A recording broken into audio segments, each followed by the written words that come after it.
नमस्कार, the bonus के prime time show bonus point में आप सभी का स्वागत है। मैं हूं विपुल सिंह। शाम के 7 बजते ही आपकी जेब से लेकर के देश की अर्थव्यवस्था पर असर डालने वाली तमाम महत्वपूर्ण खबरें लेकर के हम पहुंच चुके हैं अपने स्टूडियो और इन खबरों के विश्लेषण के लिए हमारे साथ जुड़ चुके हैं द बोनस के संपादक अंशुमान तिवारी जी। अंशुमान सर, बहुत बहुत स्वागत आपका सर। धन्यवाद। बोनस में तो अंशुमान सर के साथ तमाम खबरों का विश्लेषण शुरू करें उससे पहले आपको फटाफट ये बता देते हैं कि आज मुख्य तौर पर किन खबरों पर हम बातचीत करने वाले हैं, आज किन खबरों पे हम चर्चा करने वाले हैं, नजर डालते हैं ऑन द शो पर।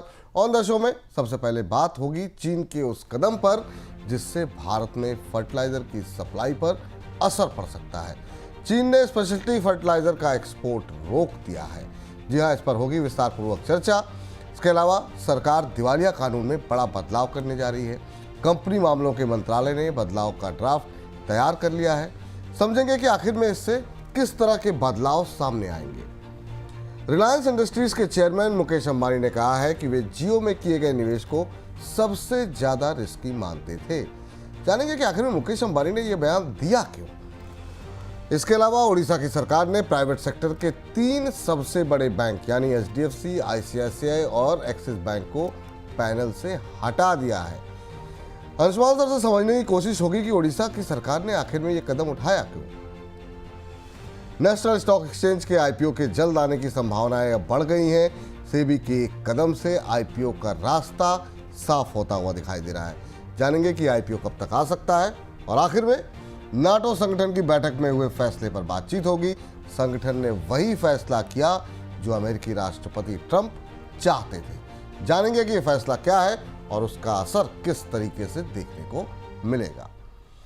लेकिन सबसे पहले बात करेंगे बीमा से जुड़ी खबर के साथ। केंद्र सरकार जनरल बीमा कंपनियों यानी कि न्यू इंडिया इंश्योरेंस कंपनी और general insurance corporation of India में अपनी हिस्सेदारी घटा सकती है।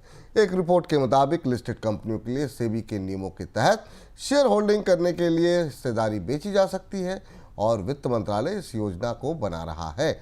न्यू इंडिया इंश्योरेंस में भारत सरकार की 85.44% और जनरल इंश्योरेंस कॉरपोरेशन में 82.4% हिस्सेदारी है। सर, सरकार कितनी हिस्सेदारी बेचने की तैयारी कर रही है इनमें?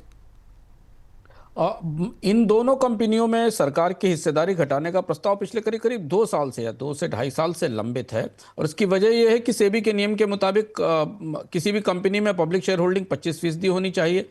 ये वो उन कंपनियों में शामिल है जिसमें सरकार की हिस्सेदारी 85% और 82%। न्यू इंडिया में 85% से ज़्यादा है और जीआईसी में 82% के आसपास है।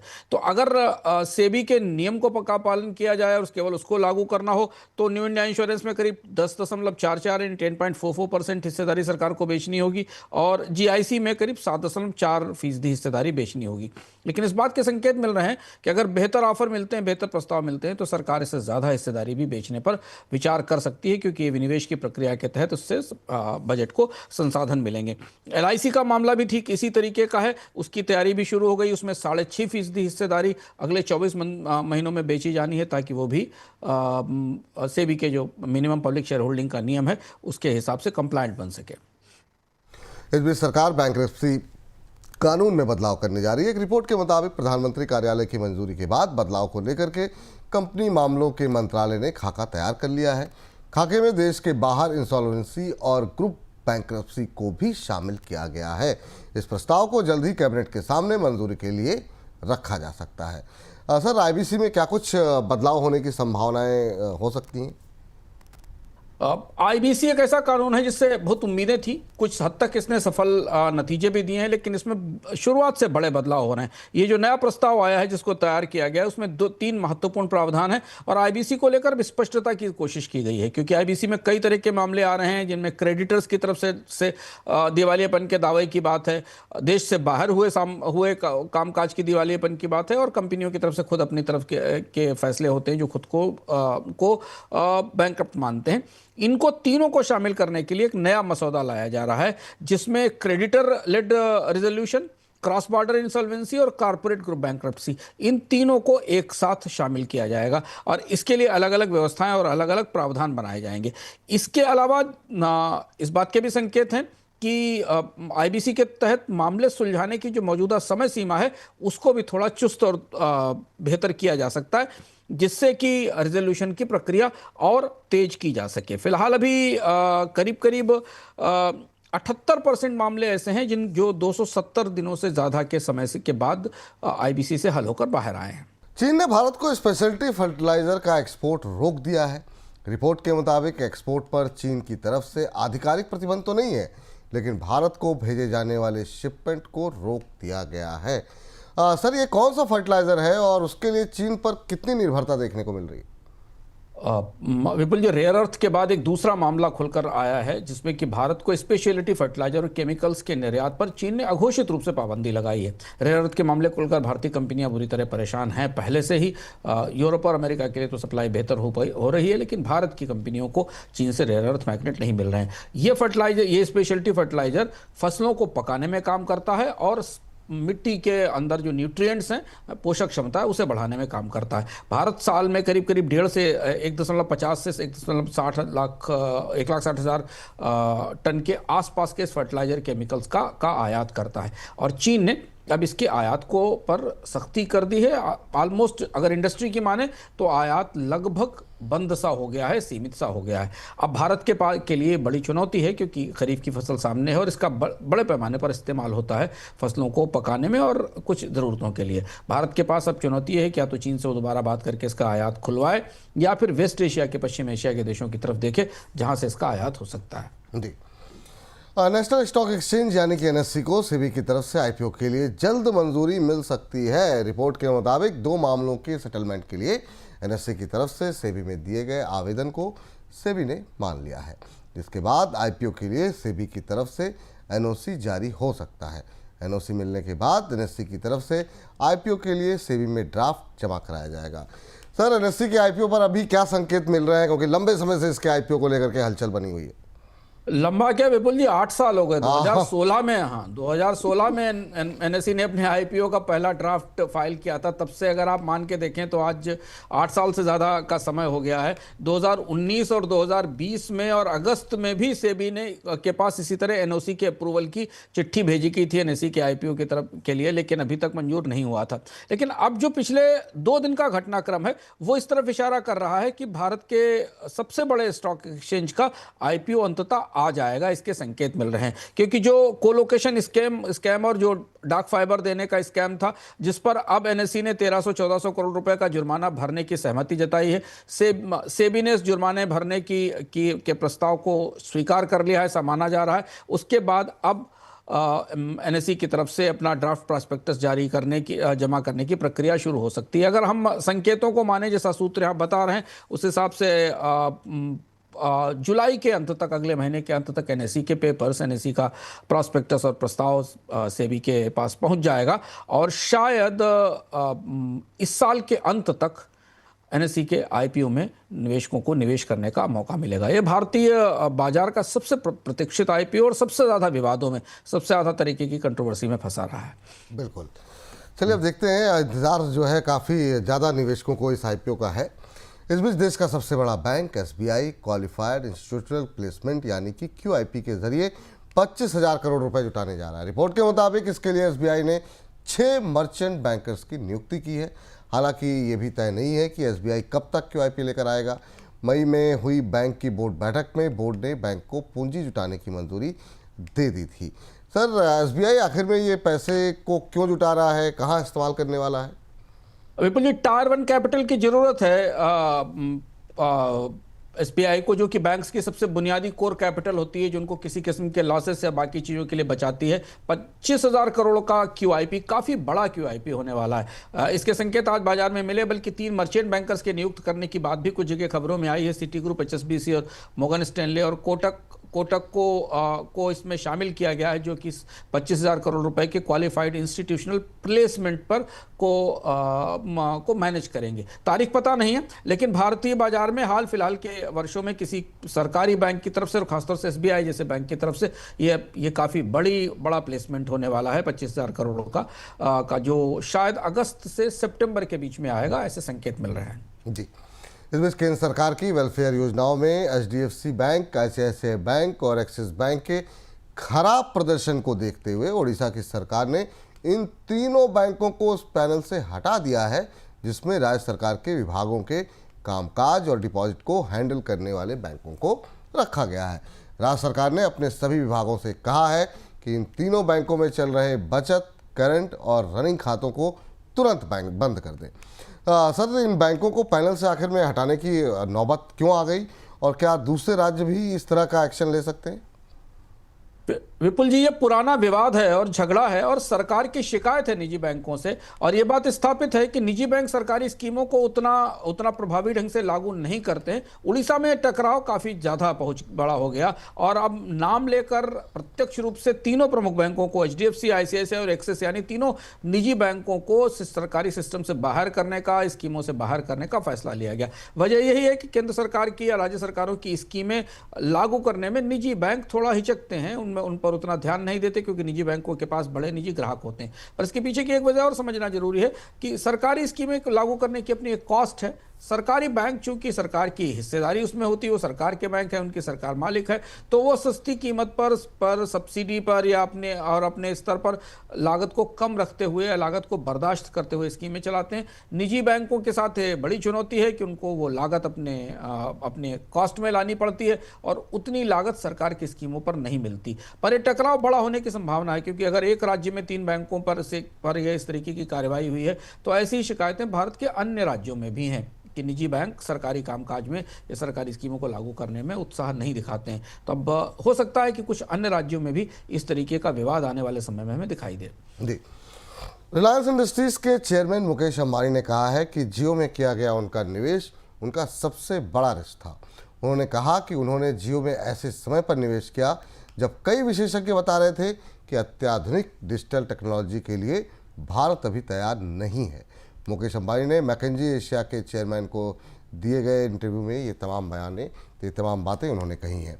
सर, मुकेश अंबानी को जियो की सफलता पर शक था, मतलब ये क्या वाकई में शक था, और फिर अगर था तो उसके पीछे क्या वजह रही? सर, बड़ा दिलचस्प है और ये काफ़ी पुराना किस्सा है जो मुकेश अंबानी ने अपने इस इंटरव्यू में बयान कर दिया। जो लोग भारतीय टेलीकॉम के विकास को लंबे समय से देख रहे हैं, 1995 के आसपास से, जब से भारत में पहली बार टेलीकॉम का लिबरलाइजेशन शुरू हुआ था, मुकेश अंबानी के इस बयान में 2 महत्वपूर्ण चीज़ें हैं जो बेहद दिलचस्प हैं और खुलकर उन्होंने बात स्वीकार की। उनको क्यों इसकी सफलता पर शक था, इसकी 2 बड़ी वजह थी। पहली बड़ी वजह यह कि रिलायंस एक टेलीकॉम ऑपरेटर के तौर पर एक परियोजना और एक कंपनी लाकर अपने हाथ डुबा चुका था। जो पहले दौर का लाइसेंसिंग हुई थी भारत में, उसमें तब मुकेश अंबानी और अंबानी एक साथ थे और रिलायंस ने GSM कम्युनिकेशन के लिए लाइसेंस लिया था। उसके बाद दूसरी बार रिलायंस ने फिर एक लाइसेंस लिया था CDMA सर्विसेज के लिए, जो लॉन्च की गई थी। तो 2 बार टेलीकॉम सेक्टर में रिलायंस की तरफ से बड़ा निवेश किया जा चुका था और दोनों बार वो सेवाएं असफल रही थी। तो स्वाभाविक सी बात है, 2016 की परिस्थिति अगर आप याद करें, उससे पहले तक वो परिस्थितियां आ चुकी थी कि भारत में CDMA का एक बड़ा प्रयोग रिलायंस लेकर आया था, जिसके साथ वो कर लो दुनिया मुट्ठी में वाला कैंपेन था। विपुल जी, आपको याद होगा, काफ़ी चर्चा में रहा था। तो इन दोनों असफलताओं की रोशनी में जब जियो आया तो ये संदेह उस समय एक्सपर्ट्स को भी था, बाजार को भी था, जब जियो लॉन्च हो रहा था। तो पहली चीज़ तो ये थी जिसकी तरफ उन्होंने इशारा नहीं किया, लेकिन एक वजह अंदर खाने ये वजह थी। दूसरी बड़ी बात ये थी कि रिलायंस जिस एग्रेसिव ढंग से डेटा को सामने लेकर आया, वो उस हिसाब से 2016 के हिसाब से नया था। और ऐसा माना जा रहा था कि भारत के लोग डेटा पेइंग कैपेसिटी नहीं रखते हैं, इंटरनेट के लिए उतना पैसा नहीं दे पाएंगे, और इसलिए ये परियोजना चलेगी कि नहीं चलेगी, इसको नुकसान होगा या फायदा होगा, ये देखना होगा। तो ये दोनों चीज़ें, दोनों संदेह थे। लेकिन पहली बात तो पिछले अनुभवों से निकली थी, पर दूसरी बात वो संदेह सही साबित नहीं हुआ। जियो ने बाजार में हिस्सेदारी बनाई और आज भारतीय बाजार आमतौर पर डोपुली की स्थिति में है, जिसमें बाजार लगभग आधा एयरटेल और जियो के पास है। और इस बीच चीन की oil and gas company China National Offshore Oil Corporation यानी कि CNOOC ने दक्षिण चीन सागर में deep sea natural gas project का दूसरा चरण पूरी तरह से लॉन्च कर दिया है। इस प्रोजेक्ट की वजह से चीन की सालाना नेचुरल गैस उत्पादन क्षमता 4.5 अरब क्यूबिक मीटर हो गई है। सर, चीन का ये प्रोजेक्ट कितना बड़ा दिखाई दे रहा है और इस पर क्या कुछ अपडेट्स आपके पास हैं? सर, विपुल जी, अंतर्राष्ट्रीय स्तर पर ऊर्जा सुरक्षा को लेकर जिस तरीके की अफरा तफरी मची है, जो हम देख रहे हैं मध्य एशिया, पश्चिम एशिया में टकराव की स्थिति में दुनिया के तेल मार्गों पर बढ़ रहे दबाव की स्थिति में, उसमें चीन की का ये निवेश और चीन का ये नया प्लेटफॉर्म पूरी दुनिया में चर्चा का विषय बना हुआ है। चीन का ये जो डीप सी 2 ब्लॉक है ये ब्लॉक चीन का डीप वाटर में सबसे बड़ा निवेश है और सबसे बड़ा प्रोजेक्ट माना जा रहा है। और इसके साथ चीन ने गैस को लेकर अपनी निर्भरता अंतर्राष्ट्रीय स्तर पर कम करने के लिए और घरेलू स्तर पर गैस के उत्पादन को बढ़ाने में बड़ी सफलता हासिल की। चाइना की जो ऑफशोर नेशनल कॉर्पोरेशन कंपनी है, उसने इस प्रोजेक्ट को लॉन्च किया है। सेकेंड फेज का जो एक्सपेंशन है वो करीब करीब समुद्र में 1500 मीटर नीचे के प्लेटफॉर्म से गैस निकालने को लेकर आएगा। और इधर चीन ने अपनी ऊर्जा सुरक्षा को लेकर रूस के साथ और ईरान के साथ भी ताजा समझौते किए हैं, जिसके बाद उसकी निर्भरता धीमे धीमे समुद्री मार्गों पर सीमित होती जाएगी, क्योंकि चीन की सबसे बड़ी चुनौती यह है कि उसे दुनिया के 2 सबसे खतरनाक और चुनौतीपूर्ण समुद्री मार्गों से अपना तेल और गैस लाना पड़ता है, जो कि भारत को भी लाना पड़ता है, एक होर्मुज और दूसरा मलक्का स्टेटस। और उससे बाहर हटने के लिए, उस खतरे को कम करने के लिए चीन घरेलू हाइड्रोकार्बन सुविधाओं पर बड़ा निवेश कर रहा है। जी, इस बीच ग्रीन हाउस गैसों के स्तर में हुई बढ़ोतरी की वजह से पश्चिम देशों के में तापमान जो है वो बढ़ गया है। अमेरिका और यूरोप भीषण गर्मी का सामना कर रहे हैं। पूर्वी अमेरिका में तापमान साल के ऊपरी स्तर पर है। कई शहरों में दिन का तापमान सामान्य से 13 डिग्री ऊपर पहुंच गया है। यूरोप का भी कुछ ऐसा ही हाल देखने को मिल रहा है और तापमान में बढ़ोतरी का ये ट्रेंड बीते कुछ वर्षों में तेज़ी से बढ़ा है। यूरोप में 2000 के बाद 30 में आपको बता दें कि सबसे ख़राब गर्मी की लहरों में 23 पिछले 3 साल में आई है। और सर, आपसे जब समझना चाहेंगे अमेरिका यूरोप भीषण गर्मी को लेकर के क्या कुछ आपके पास जानकारी अपडेट यहाँ पर देखने को मिल रही है, और इसके अलावा इसके आर्थिक असर क्या कुछ हो सकते हैं भविष्य में, क्या कुछ भविष्य कैसा दिखाई दे रहा है आपको? विपुल जी, तमाम युद्ध की सुर्खियों, नेटो की सुर्खियों के बीच अमेरिका से जो सबसे बड़ी और चौंकाने वाली खबर अमेरिका और यूरोप से आई है, वो पर्यावरण को लेकर है, क्लाइमेट चेंज को लेकर। अमेरिका के एक बड़े हिस्से में इमरजेंसी डिक्लेयर कर दी गई है गर्मी के कारण। ग्रिड फेल होने की चेतावनी दी जा रही है, लोगों से घर से ना निकलने के लिए कहा जा रहा है।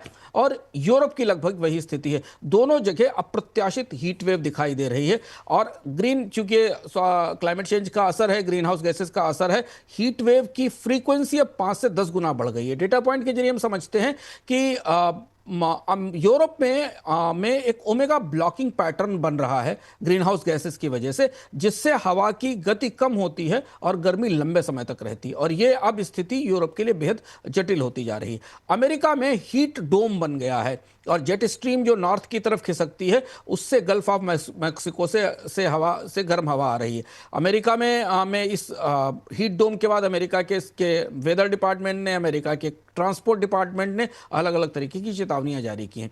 यूरोप दुनिया के औसत से 2 गुना तेजी से गर्म हो रहा है और यह बेहद चौंकाने वाली खबर है। इसलिए भी है क्योंकि यूरोप में आमतौर पर इतनी तेज गर्मी बढ़ने की अपेक्षा नहीं थी। दुनिया में जितना तापमान बढ़ रहा है, उससे 2 गुना तेजी से यूरोप का तापमान बढ़ रहा है। यूरोप में 2000 साल के बाद 30 बार सबसे खराब हीट वेव आई हैं, जिसमें से 23 पिछले 3 साल में रिकॉर्ड की गई हैं।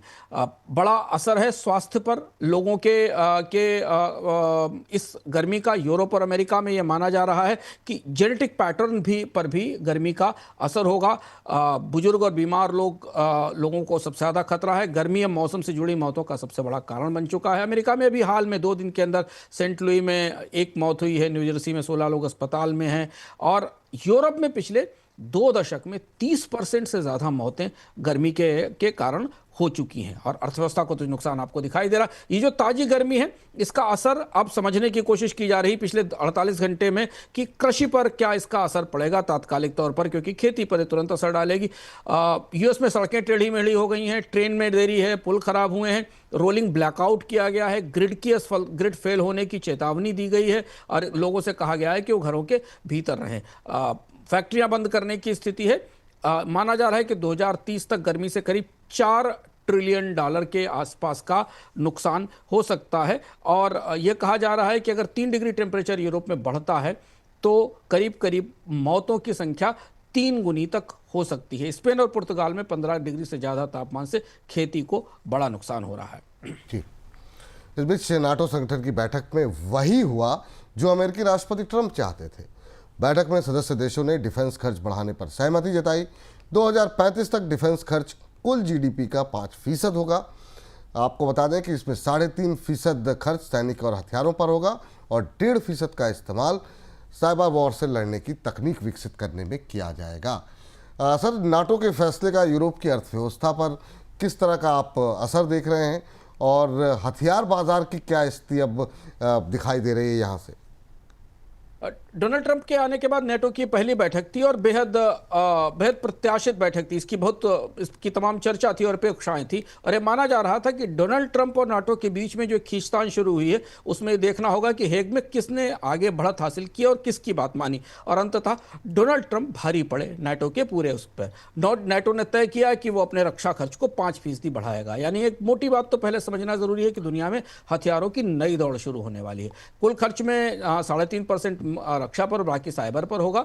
इस फैसले से नाटो देशों की इकोनॉमी और हथियार उद्योग पूरी तरह बदल जाएगा, यह समझना हमारे लिए जरूरी है। इसका सबसे बड़ा आर्थिक दबाव नाटो देशों की अर्थव्यवस्थाओं पर पड़ेगा। स्पेन जैसे देशों में तो रक्षा खर्च के 2% से भी कम है। बेल्जियम जैसे देशों में बजट के पास संसाधन नहीं है। इस रक्षा खर्च के लिए ईयू को अपने घाटे के नियमों में छूट देनी पड़ी है। लंबे समय में कर्ज बढ़ाने की इजाज़त देनी पड़ी है। इससे स्वास्थ्य और शिक्षा पर खर्च कम हो सकता है। रक्षा में निवेश बढ़ाना पड़ेगा। निजी निवेश कम होने से उत्पादकता बढ़ सकती है और इस वजह से बॉन्ड बाजार काफ़ी सहमा हुआ है। विपुल, ये देखिए चीज़ें कैसे जुड़ती हैं। इस नाटो की बैठक के बाद यूरोप के बॉन्ड बाजार में इस बात की चिंता है कि सरकारें भारी कर्ज लेकर उगाने के लिए बाजार में आ सकती हैं। यूरोप में हथियार उद्योग के लिए ये अच्छी खबर है। यूरोप में वैसे भी श्रमिकों की कमी है, सप्लाई चेन नहीं है। चूंकि रूस एक बड़े सप्लायर के तौर पर बाहर निकल चुका है, इसलिए मिसाइल और ड्रोन की मांग है अमेरिका की कंपनियों के लिए। और जो नए डिफेंस कॉरिडोर बाहर दुनिया में बन रहे हैं उनके लिए यूरोप से बड़ी मांग आने की संभावना है। और दर्शकों को इस बात याद होगा कि हमने इस पर विस्तार से करथम में आपको बहुत पहले बताया था, नाटो की बैठक से करीब 3 हफ्ते पहले बताया था कि दुनिया के डिफेंस मार्केट में की सप्लाई चेन किस तरह से बदल रही है, रूस कैसे इस बाजार से बाहर हो रहा है, कैसे कोरिया, चाइना और मध्य पूर्व के देश और कुछ हद तक भारत भी नए डिफेंस प्रोड्यूसर्स के तौर पर उभर रहा है और उनके लिए यूरोप सबसे बड़ा बाजार होने वाला है। तो हथियारों की नई होड़ शुरू होगी। यूरोपीय देशों के घाटे बढ़ेंगे, उन्हें और ज्यादा कर्ज लेना पड़ेगा। इसके तात्कालिक असर हैं जो नाटो की बैठक से अर्थव्यवस्था के संदर्भ में निकलकर सामने आए हैं। ईरान और इजराइल के बीच सीज फायर कराने के बाद अमेरिका अब ईरान के साथ डील पर बात करने जा रहा है। ये बातचीत अगले हफ्ते होगी। अमेरिकी राष्ट्रपति ट्रंप ने इस पर बयान भी दिया है। हालांकि ट्रंप ने यह भी कहा कि ईरान की न्यूक्लियर साइट पर अमेरिका के हमले के बाद उन्हें नहीं लगता कि ईरान के साथ न्यूक्लियर डील की ज़रूरत है। सर, ईरान ने IAEA के सहयोग बंद कर दिया है, इसका क्या कुछ असर आप देख रहे हैं? विपुल जी, 3 तरीके की खबरें अंतर्राष्ट्रीय स्तर पर चल रही हैं और तीनों एक दूसरे को कंट्राडिक्ट कर रही हैं, तीनों एक दूसरे की बिल्कुल विरोधी हैं। अमेरिकी सरकार बात भी करना चाहती है ईरान के साथ, पर यह भी कह रही है कि ईरान का तो न्यूक्लियर इंफ्रास्ट्रक्चर तबाह हो गया है, खत्म हो गया और इसलिए किसी डील की जरूरत नहीं है। इस युद्ध से पहले तक तो डील की बात हो रही थी। तो पहली बात तो यह अभी स्पष्ट नहीं है कि अमेरिका के हमले में ईरान की न्यूक्लियर फैसिलिटीज का कितना नुकसान हुआ है, वो कैसी हैं या नहीं है, इस पर बेहद चर्चा है।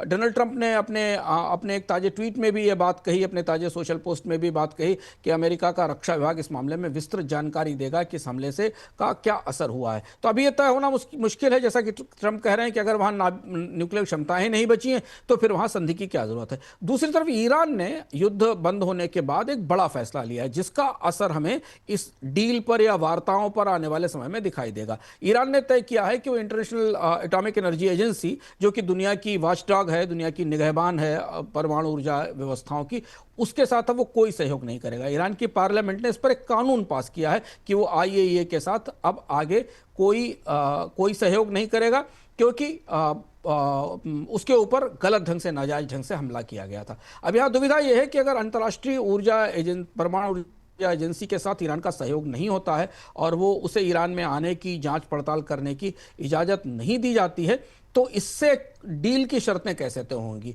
और आगे ईरान के परमाणु कार्यक्रम की निगरानी कैसे होगी। तो ये परिस्थिति फिलहाल अभी बनी हुई है। निगाहें इस बात पर हैं कि अमेरिकी रक्षा विभाग की तरफ से अधिकृत रूप से ईरान पर हमले को लेकर क्या कहा जाता है, कितना डैमेज हुआ है, इस बारे में जानकारी आने के बाद स्पष्ट होगा कि ईरान के परमाणु कार्यक्रम का भविष्य क्या है। जी लेकिन सर ये जो सोशल मीडिया पे चीज़ें चल रही हैं, अब इन तमाम घटनाक्रम के बावजूद ट्रंप साहब ने सोशल मीडिया पर ईरान पर हमले से हुए नुकसान की बात की है, क्या कुछ अपडेट्स इसके लेकर के आपके पास है इस समय?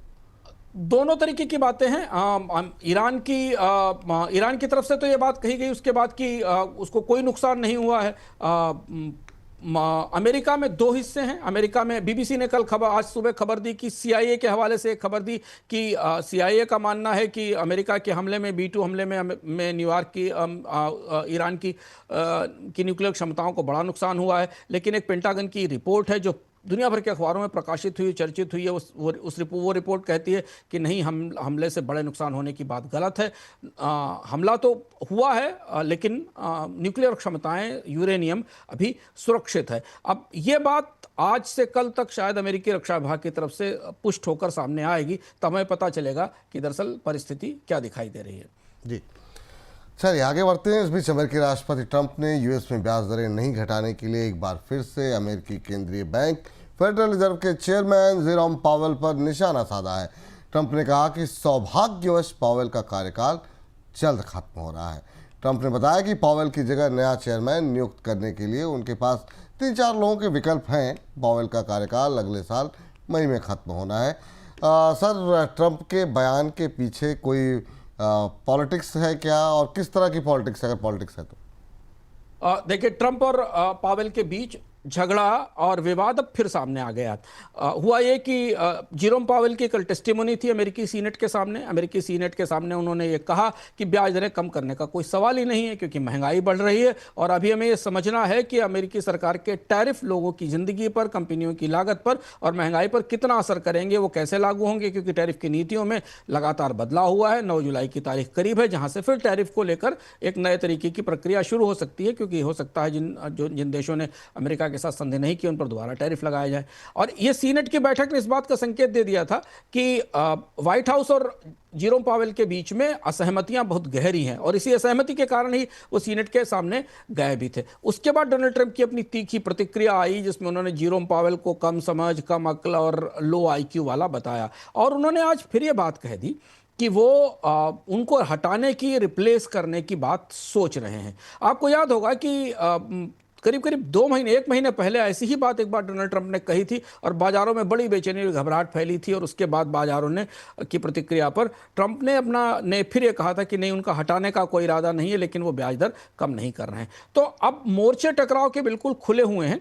विकल्पों के नाम भी चर्चा में आना शुरू हो गए हैं। कहा जा रहा है कि कुछ नए नाम है वैकल्पिक तौर पर जिन पर बात चल रही है। अमेरिकी मीडिया में इस बात की चर्चा है कि 3 अलग अलग लोगों के नाम हैं, जिसमें कि एक पुराने फेड गवर्नर हैं केविन वार्श, दूसरे एनईसी के हेड हैं केविन हैसेट और यहाँ तक कि ट्रेजरी सेक्रेटरी स्कॉट बेसेंट का नाम भी आ रहा है कि उन्हें फेड का नया मुखिया बनाया जा सकता है। लगातार दूसरी बार ट्रंप और पावेल के बीच सीधे खुले टकराव के बाद बाजारों में तो बेचैनी लाजिमी है। अब सर, जो स्टेटमेंट दी गई ट्रंप की तरफ से, उसका कुछ असर देखने को मिला है? किस तरह का असर है?